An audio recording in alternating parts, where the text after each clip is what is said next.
अस्सलाम वालेकुम। I Roha Iman from Kazi investment M2 marketing आप लोगों के लिए लाई हूँ एक पॉडकास्ट जिसमें आज हमारे साथ मौजूद होंगे काजी इन्वेस्टमेंट M2 मार्केटिंग के डायरेक्टर मिस्टर रुहेल मलिक साहब। अस्सलाम वालेकुम सर, कैसे हैं आप? वालेकुम अस्सलाम, कैसी हैं आप? ठीक हैं? अल्हम्दुलिल्लाह सर, अल्लाह का शुक्र है। बहुत खुशी हुई आप हमारे साथ आज जो है हमारे प्लेटफॉर्म पे आए हैं। बहुत अरसे से जो है हम M2 मार्केटिंग को काजी इन्वेस्टमेंट को काम करते हुए देख रहे हैं, तो आज आपके साथ कॉन्वर्जेसन होगी, बातचीत होगी, थोड़ा सा जो है हम सोसाइटीज़ की तरफ भी जाएंगे। हमारे व्यूअर्स के लिए भी बहुत एक अच्छा पैगाम जाएगा कि किस तरह M2 मार्केटिंग अपने आप को उनके लिए फुली अवेलेबल करी है, ताकि M2 मार्केटिंग की या काजी इन्वेस्टमेंट की तरफ से जो है उनको भी कम्प्लीटली पता चले कि हम किस तरह काम कर रहे हैं, डेवलपर्स हैं हम उनके साथ मुंसलिक किस तरह हैं। तो मुझे बहुत अच्छा लगा। फिर हम जो शुरू करेंगे, हम थोड़ा सा बैकग्राउंड की तरफ जाते हैं। तो आपकी एजुकेशन जो है इस्लामाबाद से ही है, आपके एजुकेशनल बैकग्राउंड क्या है? हाँ जी, फ़र्स्ट ऑफ़ ऑल तो मैं आपको बहुत शुक्रिया अदा करना चाहूँगा कि आपने आज ये अपॉर्चुनिटी दी कि हम अपने व्यूअर्स तक अपनी जो मैसेज है, अपनी कम्युनिकेशन है, उसको पहुँचा सकें। और as far as my education is concern, तो जो बिल्कुल मेरा एजुकेशन इस्लामाबाद से है। मेरा बैचलर्स है BBA में, मैंने नमल से किया था। देन मैंने MBA अपना बैरिया यूनिवर्सिटी से किया था। That's very nice sir. तो मतलब आपका हमेशा से पहले से ही माइंडसेट था कि आप बिज़नेस की तरफ ही आएंगे? यस एग्जैक्टली, मैं शुरू से असल में चीज़ें जो है ना काफ़ी कैलकुलेटेड, और अपना जो डायरेक्शन जिसे कहते हैं लाइफ की, वो बड़े तरीके से मैं लेके चल रहा हूँ। मेरा इवन जो इंटरमीडिएट की डिग्री थी तो वो भी मेरी कॉमर्स से रिलेटेड थी। सो देन मैंने आगे बैचलर्स में BBA को चूज़ किया, देन MBA को किया। तो जब आप डिग्री कर रहे थे उसी टाइम आपने सोच लिया था कि आप जो रियल एस्टेट की तरफ ही आएंगे, या फिर आपने बिजनेस के डिफरेंट डोमेन्स को एक्सप्लोर करने के बाद फिर रियल एस्टेट को चूज़ किया था?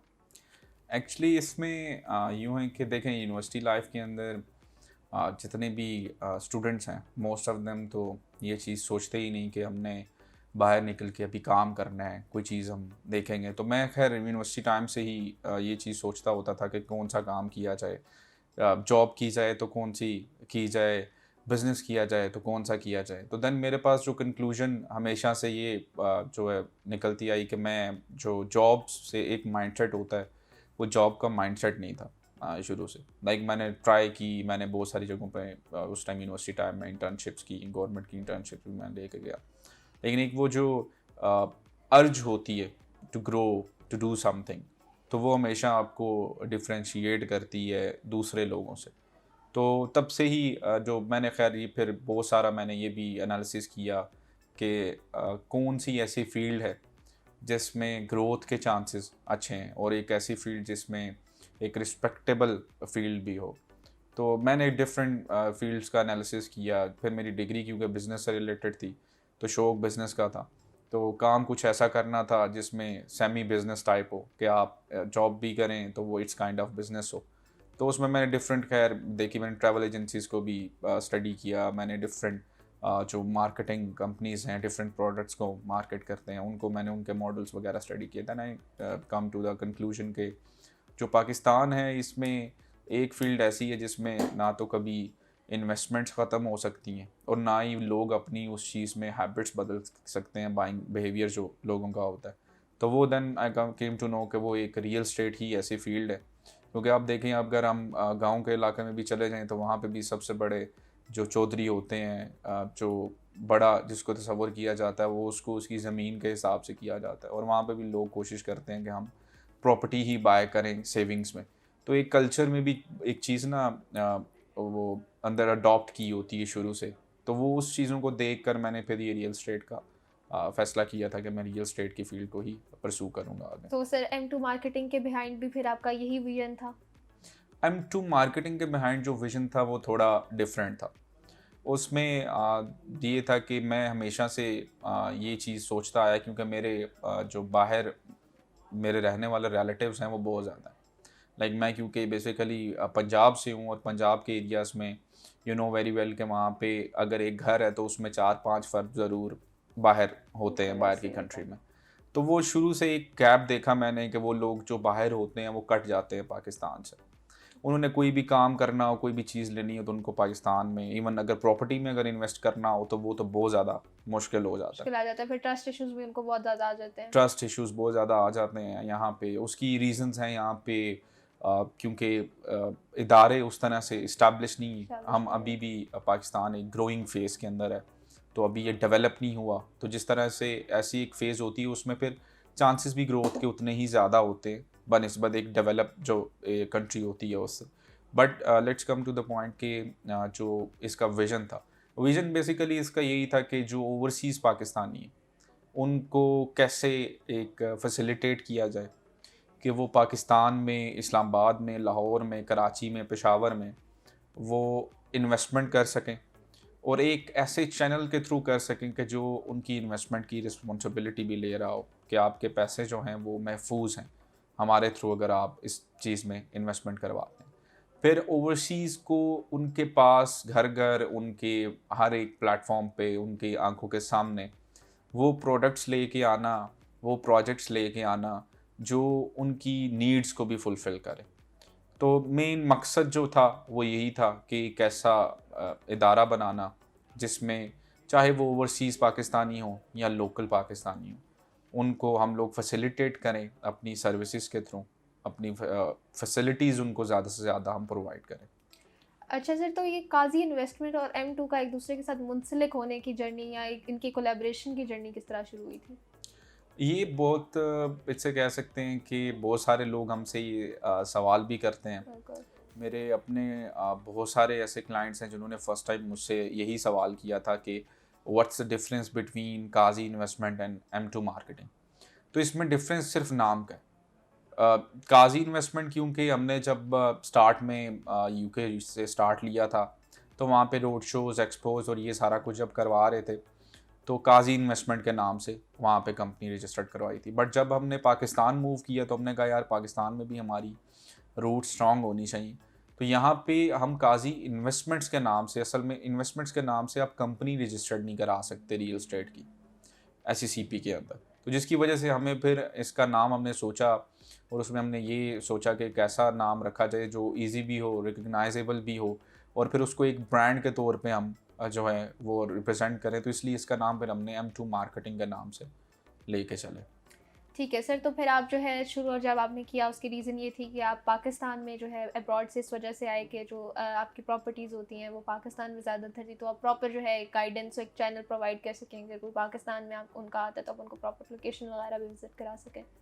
यस एग्जैक्टली, मतलब यहाँ पे क्योंकि पहले हमारा मकसद था कि ओवरसीज़ पाकिस्तानी, तो फिर ऑब्वियसली हमें यहाँ पे उनको विज़िट भी करवाना होता था, फिर यहाँ पे उनको ऑफिसेस भी उन्होंने देखने होते थे क्योंकि हमने मेक श्योर करना होता था कि कोई भी हमारा यहाँ पे भी टीम हो, प्रॉपर सेटअप हो जो हमारे क्लाइंट्स को जो है फैसिलिटेट कर सकें।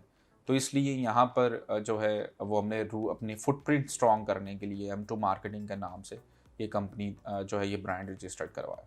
अच्छा सर, अगर हम M2 मार्केटिंग या काज़ी इन्वेस्टमेंट का बैकग्राउंड देखें तो वो हमेशा ऐसे डेवलपर्स के साथ मुंसलिक रही है जिन्होंने अपने प्रोजेक्ट्स जो है फुली डिलीवर किए हुए हैं, या फिर वो डिलीवरिंग जो उनका प्रोसेस है वो काफ़ी इतना फास्ट है कि लोगों को एक ट्रस्ट रहता है ना कि ये प्रोजेक्ट डिलीवर ज़रूर होगा। तो फिर आपके पास जो अब आजकल आप लोग नोवा सिटी को कवर कर रहे हैं, तो नोवा सिटी के डेवलपर या उनके जो ओनर हैं उनके साथ जो है आपने उनके अंदर ऐसा कौन सा विजन देखा कि आपको लगा कि इनके साथ जो है आपको काज़ी इन्वेस्टमेंट या M2 को जो है कोलैबोरेट करना चाहिए, मुंसलिक करना चाहिए, ताकि आपके जो क्लाइंट्स हैं उनको एक अच्छी चीज़ आप प्रोवाइड कर सकें? देखिए इसमें सबसे पहले तो ये कि आज तक अगर हमारा आप बैकग्राउंड देखें तो हमने जैसे कि आपने खुद बताया कि हमने कोशिश ये की है कि हम ऐसे ही प्रोजेक्ट्स लेके आएँ जो अच्छे प्रोजेक्ट्स हों, जिसमें अच्छे प्रोजेक्ट से मुराद ये होता है कि उनके कुछ क्राइटेरियाज़ होते हैं, उनको हम लोग एनालिसिस करते हैं तो वो प्रोजेक्ट्स उन क्राइटेरियाज़ पे उतरते हैं, तो देन फिर हम अपने कस्टमर्स के लिए, अपने व्यूअर्स के लिए वो चीज़ लेकर आते हैं।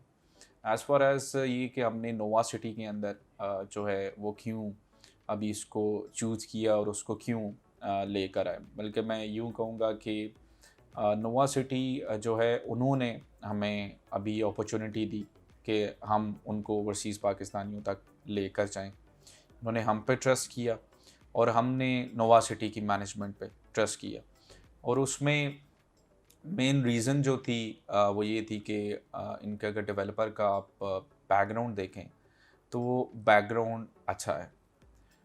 इन्होंने जो इनकी फैमिली पार्टनरशिप थी, चौधरी जुनैद साहब जो इसके ओनर हैं नोवा सिटी के, न्यू सिटी वाह के अंदर। न्यू सिटी अगर आप कोई भी बंदा उसको विज़िट करता है तो वो उसकी डेवलपमेंट वो जो है वो खुद अपना आप बोलती है। तो वहाँ पर इट्स काइंड ऑफ आप ये समझ लें कि वो एक बैरियर टाउन है वाकैंड के अंदर। फिर नोवा सिटी के अंदर देखें हम, मेन कंसर्न क्या होता है? मेन कंसर्न होता है कि NOCs, नो ऑब्जेक्शन सर्टिफिकेट, कि ये क्या किसी सोसाइटी के पास है। तो इसको लेने के लिए सोसाइटीज़ जो अपना सफ़र तय कर देती हैं ना, आप बहुत सारे डेवलपर्स मार्केट में देखेंगे जिन्होंने NOC लेने के लिए अभी 4 से 5 साल गुजार दिए और अभी तक NOCs नहीं आए उनके पास। तो नोवा सिटी के अंदर देखें, वो जो टाइम ड्यूरेशन था ना, वो टाइम ड्यूरेशन वो ऑलरेडी एक पास ऑन कर चुके हैं, उन्होंने NOCs ले लिए। फिर इनके पास सिर्फ इसका NOC नहीं है, Nova City Islamabad, Nova City Peshawar, Peshawar में जो प्रोजेक्ट नोवा सिटी आया उसका NOC, देन लाहौर में नोवा 1 के नाम से पंजाब का सबसे टॉलेस्ट वर्टिकल टावर नोवा 1 के नाम से वो लॉन्च किया गया, जिसकी जो सुनने में आ रहा है कि जो मेरी न्यूज़ हैं कि वो जो हाइट है वो इवन आपको एग्जांपल के तौर पर बता देता हूँ, जिस तरह सेंटोरस है इस्लामाबाद में, तो it will be bigger than Centaurus. मतलब आप आसान लफ्ज़ों में, ताकि व्यूवर्स को उसके बारे में समझ भी आ सके, एक वो बन जाएगा, फेस बन जाएगा वो फेस लाहौर बन का। जाएगा। तो आज आप देखें कि लाइक सेंटोरस है तो उसको सब लोग कहते हैं कि एक ही सेंटोरस है ठीक है, इस्लामाबाद में, सेंटोरस है, और इस्लामाबाद का जो है वो फेस भी बना हुआ है फेस है सेंटोरस। वहाँ। तो लाहौर का जो फेस है वो जो बनने जा रहा है वो नोवा 1, जो ये सेम डेवलपर ये जो वहाँ पे लेके आ रहे हैं। फिर नोवा सिटी इस्लामाबाद में जो चीज़ सबसे ज़रूरी चीज़ देखें, किसी भी जगह पे आप इन्वेस्टमेंट करते हैं तो एक चीज़ का आप ख्याल सबसे ज़्यादा रखते हैं, वो होता है कि उसकी लोकेशन। तो इसकी जो लोकेशन है, अगर हम एयरपोर्ट की बैक साइड से, ये बिल्कुल उसके बैक साइड पे आ रही है। तो ये अगर आप देखें तो इसको अगर हम गूगल से पॉइंट आउट करें तो एयरपोर्ट से बिल्कुल बैक साइड अगर हम काउंट करें तो ये 3.4 किलोमीटर्स बनती है। फिर इसको अगर हम अभी एक्सेस करना चाहें तो कौन से रास्ते से कर सकते हैं? देखें, इस्लामाबाद में जो सिग्नल फ्री हाईवे इस टाइम बन चुका है, वो इस्लामाबाद एक्सप्रेसवे भी है और श्रीनगर हाईवे भी है। हम श्रीनगर हाईवे से जब एयरपोर्ट की तरफ जाते हैं तो रास्ते में एयरपोर्ट से बिल्कुल पहले 3 किलोमीटर पहले एक अंडरपास आता है। वो अंडरपास मुमताज़ सिटी की तरफ जाता है। मुमताज़ सिटी से हम एग्जिट करते हैं फ़तेहजंग रोड पे। जैसे ही हम फ़तेहजंग रोड से लेफ़्ट होते हैं तो राइट साइड पे एक सी पैक रूट आता है। अब सी पैक रूट मेन रूट है चाइना पाकिस्तान इकोनॉमिक कॉरिडोर। अब ये जो है, ये रूट अगर आप देखें तो ये हमारा जो ईस्टर्न पैच है और वेस्टर्न पैच है, इसको आपस में कनेक्ट कर रहा है। ये जो चाइना पाकिस्तान इकोनॉमिक कॉरिडोर का ये पूरा एक रोड मैप है जो पूरे पंजाब में, पूरे पाकिस्तान में चाइना पाकिस्तान की कोलैबोरेशन से ये बनाया जा रहा है। तो ये मेन सी पैक पे आ रहा है वहाँ से। और सी पैक के ऊपर देखें जो डेली ट्रैवलिंग है ना, वो अगर आप कार की आने वाले टाइम में देखेंगे तो गाड़ियाँ, लोग बहुत सारे ट्रैवल करेंगे। तो वो रास्ते में मेन सी पैक के ऊपर इसकी एंट्रेंस बनती है। दूसरी जो इसकी एक्सेस कर सकते हैं कि जो पेशावर KPK के रहने वाले लोग हैं, वो अगर आते हैं इस्लामाबाद की तरफ तो रास्ते में हकला DI खान इंटरचेंज आता है, वहाँ से वो लोग लेफ़्ट होते हैं तो देन आगे नोवा सिटी को अप्रोच कर सकते हैं। जो अभी तीसरी इसकी एक्सेस है जो अभी अंडर कंस्ट्रक्शन है, अभी बनी नहीं है, वो कार्गो रोड है। अब एयरपोर्ट से कार्गो रोड जो है जब वो बन जाएगा तो इसकी यकीन करें जो एयरपोर्ट से एक्सेस होगी that will not be more than 5 to 7 minutes. तो सर कार्गो रोड पे फिर इसका अपना इंटरचेंज होगा? नहीं, कार्गो रोड पे इसका, कार्गो रोड बेसिकली एयरपोर्ट की तरफ से बनाया जा रहा है सी पैक की तरफ कनेक्ट करने के लिए। ठीक है, इसका जो अपना इंटरचेंज होगा वो सी पैक के ऊपर होगा। ठीक है। That's very nice. सर आपने बीच में एक जिक्र किया है कि ये जो है सी पैक रूट के पास भी आपको कनेक्ट करता है और साथ ही न्यू इंटरनेशनल इस्लामाबाद एयरपोर्ट के पास भी है। तो फ्यूचर में मतलब यहाँ पे लोगों का रवाना दवा काफ़ी जो है वो तेज़ रहेगा। तो आपको क्या लगता है कि नोवा सिटी एक रीज़न हो सकता है उस एरिया का कमर्शियल हब बनने का? जी बिल्कुल, नोवा सिटी रीज़न हो सकता है कमर्शियल हब बनने का, क्योंकि आप देखें कि अगर आप लाहौर देखें, कराची देखें, खसूसन कराची को जाकर देखें, तो कराची एयरपोर्ट से जैसे ही हम निकलते हैं तो आपको मल्टीपल कमर्शियल एक्टिविटीज़ नज़र आती हैं, बिल्डिंग्स नज़र आती हैं। क्योंकि लोग बाहर से आते हैं, ओबियसली वो बाहर निकल के फिर होटल्स में भी स्टे करते हैं, वो रेस्टोरेंट्स में भी जाते हैं, खाना भी खाते हैं। वो ब्रांड्स कोई ओवरसीज़ होता है तो वो वहीं पे जो मॉल है वहाँ पे जाकर जो शॉपिंग भी करता है। फिर वहीं पे आपको हॉस्पिटल्स की फैसिलिटीज़ भी चाहिए होती हैं, क्योंकि हो सकता है कि किसी की तबीयत ख़राब हो जाए, कोई इशू आ जाए। तो ये कॉमन इश्यूज़ हैं जो आते रहते हैं सोसाइटी में। तो अगर आप देखा जाए जो इसकी लोकेशन बनती है तो नो डाउट ये कहा जा सकता है कि एयरपोर्ट के हवाले से तो ये एक इम्पोर्टेंस रखता है ही है। लेकिन जो इसके सी पैक पे होने की वजह से जो इसकी इम्पोर्टेंस है, वो आने वाले टाइम में सीपैक देखें, पाकिस्तान तो इसने तो डेवलप होना ही है, चाइना ने इसको लेके चलना ही चलना है। तो जब मेन रूट्स ही ये यूज़ होंगे तो आपको देखें कि ये इसकी ट्रैफिक कैसे कमर्शियल हब इसकी क्यों नहीं कन्वर्ट होगी, ये तो ऑब्वियसली एक कमर्शियल हब की तरफ भी जाएगा। बिल्कुल डेफिनेटली, और वो फिर जो है इसके रेट्स में जो फ्लक्चुएशन आएगी वो जो है इसकी एक मेन रीज़न, मेन एलिमेंट भी बन वो सकता है। अभी भी ह्यूज है। देखें यहाँ पे नोवा सिटी का अगर आप देखें ना, जितना इसका डिस्टेंस है, इसी से पहले 10 से 15 मिनट की ड्राइव पहले आपको जो सोसाइटीज़ मिलती हैं वहाँ पे आपको कम से कम भी 5 मरले का जो प्लॉट है वो आपको 60 to 65 लाख रुपीस में मिलता है, और वो भी कैश पे on full payment. 10 to 15 minutes की ड्राइव पे ही इतना फ्लक्चुएशन इतना है। फ्लक्चुएशन है, रेट में इतना डिफरेंस है। और अगर हम ये भी देखें कि वो जगह भी नॉन डेवलप है, वो मतलब वहाँ पे अभी तक पोजेशन नहीं है, और ये रेट है क्योंकि वो ओल्ड प्रोजेक्ट था। ओल्ड प्रोजेक्ट था कि उसको टाइम गुजर चुका है, और ये एक अभी इसे 1 साल हुआ है अभी मार्केट में। ठीक है, 1 साल हुआ है मार्केट में, तो इस टाइम कितने जो ब्लॉक्स हैं आपके पास नोवा सिटी में अवेलेबल हैं? देखें इस टाइम जो हमने जो ब्लॉक लॉन्च किया है वो नोवा वर्ल्ड के नाम से किया है, और ये स्पेसिफिकली हमने ओवरसीज़ पाकिस्तानी की नीड्स को मद्देनज़र रखते हुए ये ब्लॉक जो है वो डिज़ाइन करवाया है। ठीक है। सर आपने यहाँ पे जो स्पेसिफिकली ओवरसीज़ ब्लॉक का एक जिक्र किया, तो जो डिफरेंट सोसाइटीज़ होती हैं हमारे पास, वहाँ पे हमें ओवरसीज़ ब्लॉक्स तो मिलते हैं। तो नोवा सिटी का जो ओवरसीज़ ब्लॉक है वो किस तरह सिग्निफिकेंट है कि इसको जो है प्रेफरेंस दी जाए, या इसकी सिग्निफिकेंस ऐसी क्या है जो इसको बाकी ब्लॉक से जो है यूनिक बनाता है, सिग्निफिकेंट बनाता है? ये आपका बड़ा ज़बरदस्त क्वेश्चन है। इसमें मैं आपको यूँ गाइड कर देता हूँ कि जो इसका नाम है ना, नोवा वर्ल्ड के नाम से है। तो नोवा का मतलब बेसिकली इटसेल्फ एक न्यू होता है ना, नोवा मीन्स न्यू, तो वर्ल्ड मतलब नई दुनिया। नई दुनिया। तो ये इसके पीछे भी एक थीम है। उस थीम को मैं थोड़ा सा बता देता हूँ कि देखिए, हम पूरी दुनिया के जो ओवरसीज़ है ना पाकिस्तानी, उनको टारगेट कर रहे हैं, उनको कोशिश कर रहे हैं कैसी रेजिडेंस के लिए जगह प्रोवाइड की जाए कि वो जब यहाँ पे शिफ्ट हों तो उन्हें ये फील ना हो कि यार हम लोग अबू धाबी से बाहर हैं, हम दुबई से बाहर हैं, हम सऊदीया से बाहर हैं, हम इंडिया से बाहर हैं, हम इटली से बाहर हैं, हम पेरिस से बाहर हैं, हम यूएस से बाहर हैं। लाइक वहाँ की जो मेन वो कहते हैं ना, जिस तरह 7 वंडर्स हैं, अब वो यहाँ पे इस ब्लॉक के अंदर काइंड ऑफ 7 वंडर्स जो है वो होंगे। जैसे ताजमहल है, ताजमहल हो जाएगा।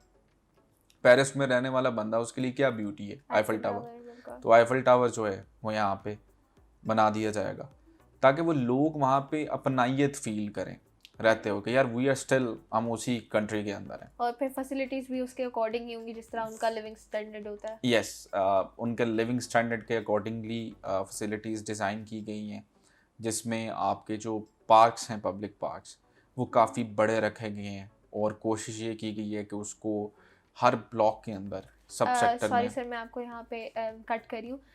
थीम पार्क्स की आपने बात की, पार्क्स की बात की, तो जिस तरह कनाडा है उसके जो थीम पार्क्स हैं वो काफ़ी फेमस हैं, तो आपको क्या लगता है कि उसके भी रेप्लिकास इसमें आपके पास इंट्रोड्यूस होंगे?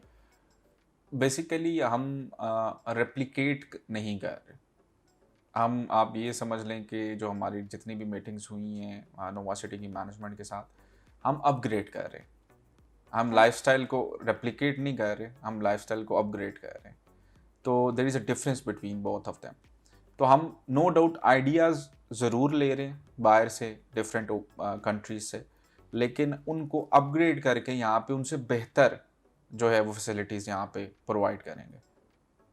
ठीक है, दैट्स ये तो एक बहुत जो है आपने डिफरेंट पॉइंट बताया, क्योंकि आज तक जितना भी आइडिया हमें हो रहा था कि रेप्लिकेशन तो जो है डिफरेंट सोसाइटीज़ में आती रहती है, लेकिन अपग्रेड करना उसको और उसको भी उससे भी बेहतर तरीके से लाना, ये बहुत एक डिफरेंट सी यूनिक सी एलिमेंट जो है आपके पास सोसाइटी में आ जाता है। तो सर आप थोड़ा सा अगर हमें ओनर का बैकग्राउंड देते चलें कि इनके ओनर का किस तरह का बैकग्राउंड था, उन्होंने क्या क्या काम जो वो तो आप पहले बता चुके हैं, लेकिन एक चीज़ आजकल पाकिस्तान में बड़ा आ रहा है कि पॉलिटिकल इश्यूज़ बहुत आ रहे हैं ना, तो अगर आप थोड़ा सा वो आइडिया दे दें कि इनका पॉलिटिकल बैकग्राउंड किस तरह का है, या उससे नोवा सिटी का कोई प्रोजेक्ट, कोई ब्लॉक अफेक्ट तो नहीं होगा?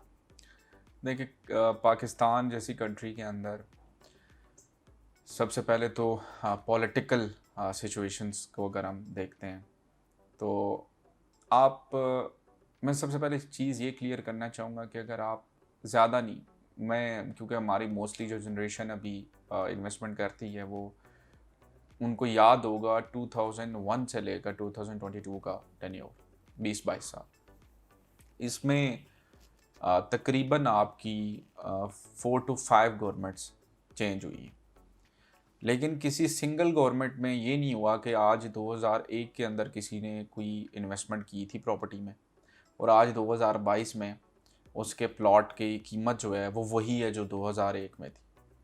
वो जो अगर मैं इस्लामाबाद का एनालिसिस बता दूं तो इस्लामाबाद में कम से कम भी किसी ने किसी जगह पे भी चीज़ ली है तो वो 500% जंप आया। लाइक किसी ने अगर 20 लाख की इन्वेस्टमेंट की थी तो उसको आप मल्टीप्लाई बाय 500 कर दें, इतना ग्रोथ मिला इन 22 सालों में।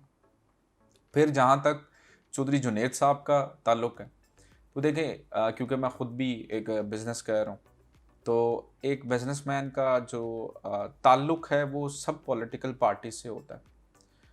वो लिंक्स ज़रूर रखते हैं लेकिन वो किसी एक पार्टी पे बायस नहीं हो सकता।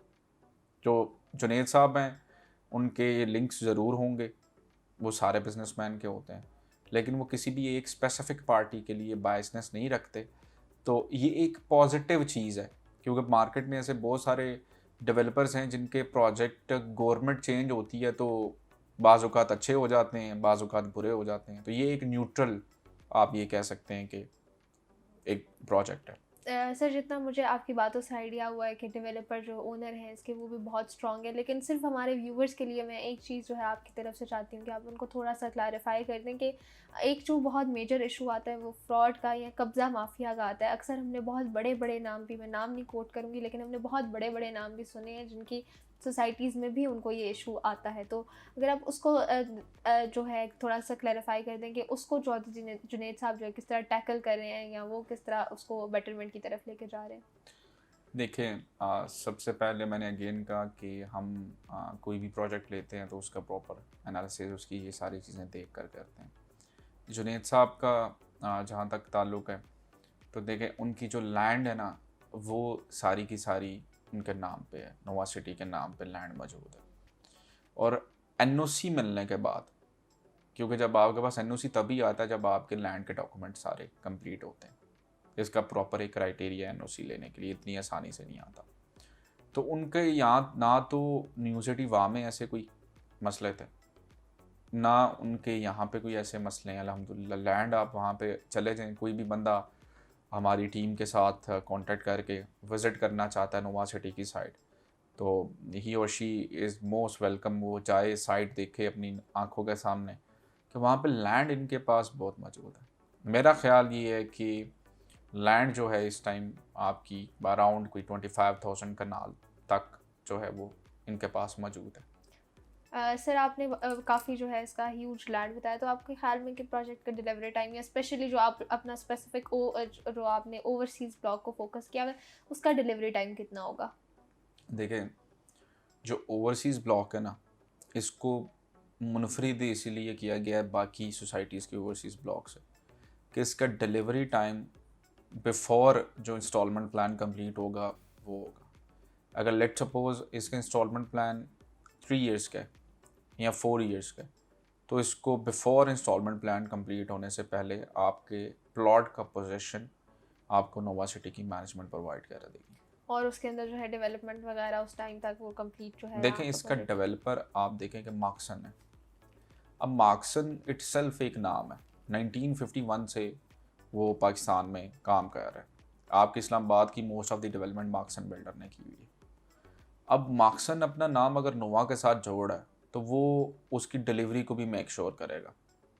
इसी तरह से अभी इन्होंने अभी रमज़ान के अंदर अनाउंसमेंट की चौधरी जुनेद साहब ने कि ये जो फर्स्ट 3000 कनाल का पैच है उसको with in 1 year Marksans deliver करने जा रहे हैं। तो डिलीवरी के ऊपर तो नो कम्प्रोमाइज़, उनका मेन मकसद ही। देखें, यहाँ पे एक चीज़ जो आपको समझनी पड़ेगी अरोहा और मेरे व्यूवर्स को, कि यहाँ पे बुकिंग करवाने से ये मतलब नहीं है कि आपकी एक फ़ाइल बुक होगी। यहाँ पे रजिस्ट्रेशन करवाने का मतलब ये है कि नोवा सिटी की मैनेजमेंट विल मेक श्योर कि आपको उस रजिस्ट्रेशन के अगेंस्ट प्लॉट नंबर दिया जाए।